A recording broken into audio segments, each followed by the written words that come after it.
welcome to another weekly recap where I'm going to go over all of the great things that have happened in the AI world in this past week. Let's get right into it. So the first thing is there has been a lot of news talking about ChatGPT and their path to bankruptcy. ChatGPT is spending $700,000 per day running their AI model. And the issue is they're struggling to figure out how they can supplement that cost as their revenues have not been increasing. Now, there could be several reasons for this. As Rachel Woods posted on Twitter, she mentioned that a lot of people are on summer vacation, kids are not in school, people are not on their computers as much. So one can assume that people are just not on their computers and they're not really using ChatGPT at this moment. So I think we need to just take a step back and reanalyze this story. Maybe by the end of December, we can say, hey, let's take a look at the usage and see if there's real concern. In our opinion, I don't really think there is. They've raised over $10 billion from Microsoft, but $700,000 a day is quite a lot of money. We'll keep an eye on this story because ChatGPT and OpenAI is obviously one of the top contenders when it comes to large language models, but there are some other contenders like Google, Facebook, and Anthropic. Speaking of competitors, Google's Gemini data has just been leaked, so we actually can see a bit more detail on what that will look like once Gemini releases. So far, the leak has illustrated that there is going to be summarization, dynamic inputs, text, image, and audio generation,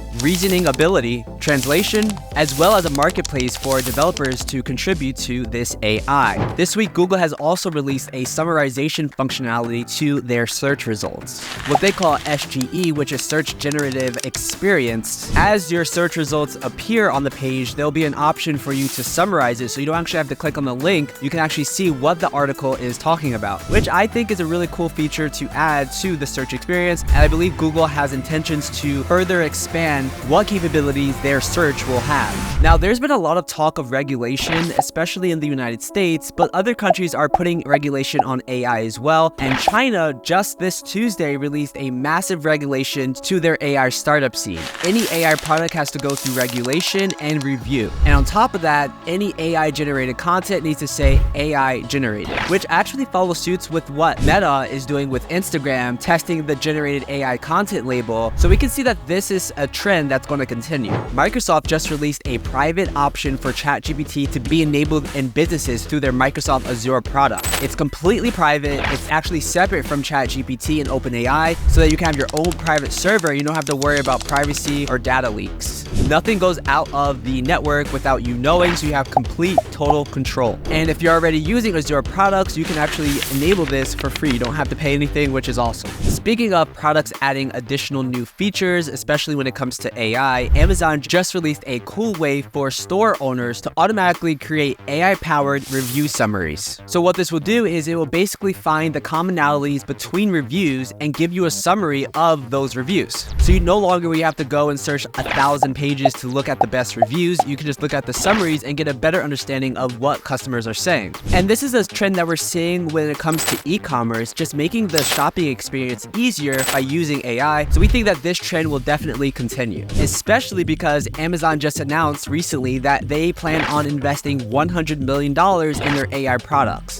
The New York Times recently updated their terms of service to block any AI scraping services from taking their content and training those language models like OpenAI, like Anthropic's Claude 2. You can no longer just go on New York Times and scrape that, which I think will be interesting to watch because how can New York Times block scraping? We'll see how it plays out. As the large language model wars continue, Anthropic has announced that they just raised $100 million to continue their progression with Claude 2's AI model training. Anthropic is actually a newcomer when it comes to the large language model war. However, they have produced a really interesting model called Claude 2, which is actually really good. I've been playing with it a lot, and it contends with OpenAI's ChatGPT, which is really interesting because if ChatGPT is actually going bankrupt, as we mentioned earlier, there may be some room for Anthropic to take some market share from OpenAI as Claude continues to progress. Now, speaking of investments, let's switch to the investing corner and talk money. VoiceFlow just raised $15 million to expand its voice AI capabilities. They claim to be the Figma for voice AI, and with the money, they intend to expand the functionality that the current product line has. But this is interesting because there's a lot of voiced AI startups like 11 Labs, Air AI,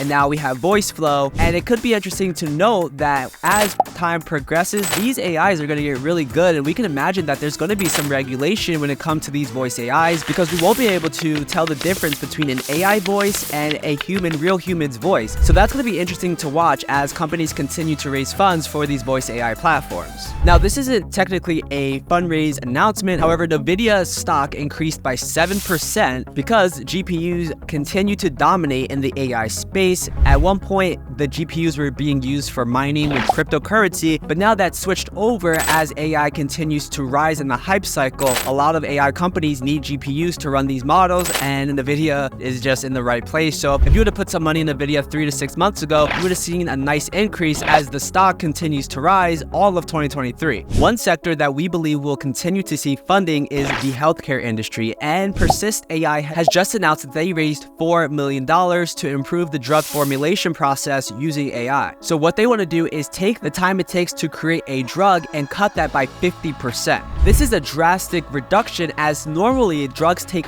up to 5 years and sometimes even longer to actually get something that is working. So if they could cut that by 50% and see something like 2 years, that's a huge benefit to a lot of people around the world who may be suffering from different diseases or different illnesses that they need medicine for. And as AI continues to get better, we can imagine that these drug formulation processes, but also just the discovery of new drugs, will increase at a dramatic rate. As you know, we monitor all different types of AI tools and AI news, and here are 5 tools that caught our interest this week that we added to our database. Number 1, Unfetchy. Unfetchy is an AI tool that is supposed to help teachers and students formulate their ideas. So it will help with lesson planning, creative assessment, generating content, and really helping teachers face the day-to-day challenges with ease. Number 2, YouLearn AI.